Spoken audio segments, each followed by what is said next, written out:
Ranjan ಅನ್ನೋರ murder Ranjan Lal Mishra ಅವರು ಮಾಡಿದ್ದಾರೆ ಅಂತ ಗಲಾಟೆ ಆಗುತ್ತೆ.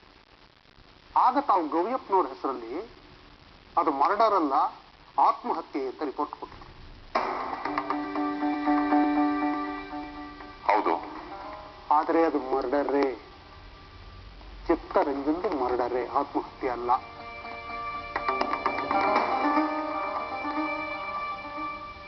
ನೀವು ಆಗ ಮುಚ್ಚಾಕ ಸುಳ್ಳು. ಬಿಡಿ, ಆ ವಿಚಾರಕ್ಕೆ ಆಮೇಲೆ ಬರ್ತೀನಿ. ಈಗ ರಾಜು ಮರ್ಡರ್ ವಿಚಾರ ಮೊದಲು ಮುಗಿಸೋಣ.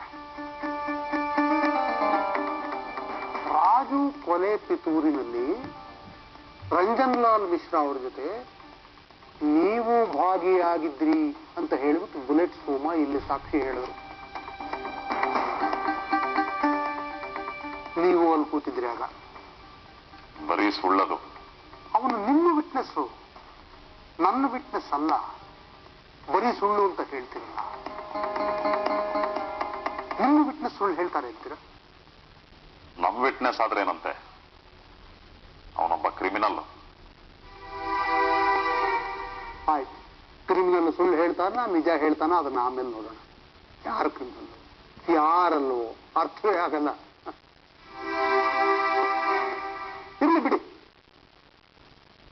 ಬುಲೆಟ್ ಸೋಮನ್ನ ತಾವು ಮಿಶ್ರಾ ಅವರು ಸೇರಿ ವ್ಯಾನ್ ಕೊಟ್ಟು, ಅವನಿಗೊಂದು ವ್ಯಾನ್ ಕೊಟ್ಟು ಸುಡುಕೊಪ್ಪದ ಹತ್ರ ಮಧುಕೊಪ್ಪಕ್ಕೆ ಹರ್ಷವರ್ಧನ್ ಅವರ ತೋಟಕ್ಕೆ ನೀವಿಬ್ಬರೇ ಕಳಿಸಿದ್ದು ಅಂತ ಬುಲೆಟ್ ಸೋಮ ಅವರು ಇಲ್ಲಿ ಹೇಳಿದ್ರು. ಸುಳ್ಳು. ಆ ವ್ಯಾನು ಪಿಸ್ತೂಲ್ ಎಲ್ಲ ಕತ್ಕೊಂಡು ಹೋಗಿರೋದವನು. ನಾವ್ಯಾಕೆ ಕೊಟ್ಟು ಕಳ್ಸೋಣ? ನೀವ್ಯಾಕೆ ಕಳ್ಸೋಣ ಅಂದ್ರೆ, ಅವರಿಲ್ಲಿ ವಿಟ್ನೆಸ್ ಬಾಕ್ಸ್ಗೆ ಬಂದ್ರೆ ಕೊಲೆ ಪಿತೂರಿ ವಿಚಾರ ಪೂರ್ತಿ ಬಾಯಿ ಬಿಟ್ಬಿಡ್ಬಹುದು.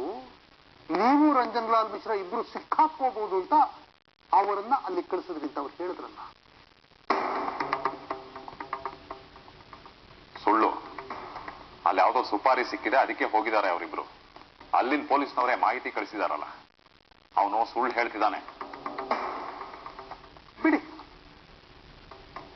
ಅವರಿಬ್ರು ಸೋಮ ಭೋಜ ಇಬ್ರು ಮಿಶ್ರಾ ಅವರ ವ್ಯಾನು ಪಿಸ್ತೂಲು ಕದ್ಕೊಂಡು ಹೋಗಿದ್ದಾರೆ ಅಂತ ಮಿಶ್ರಾ ಅವರು ನಿಮಗೆ ಕಂಪ್ಲೇಂಟ್ ಕೊಟ್ರು ಅಂತ ಹೇಳಿ. ಹೌದು, ಕಂಪ್ಲೇಂಟ್ ಕಾಪಿನೂ ನಾನು ಪ್ರೊಡ್ಯೂಸ್ ಮಾಡಿದ್ದೀನಿ. Tyagaraja, complaint copy ತಗೊಂಡ್ಬನ್ನಿ.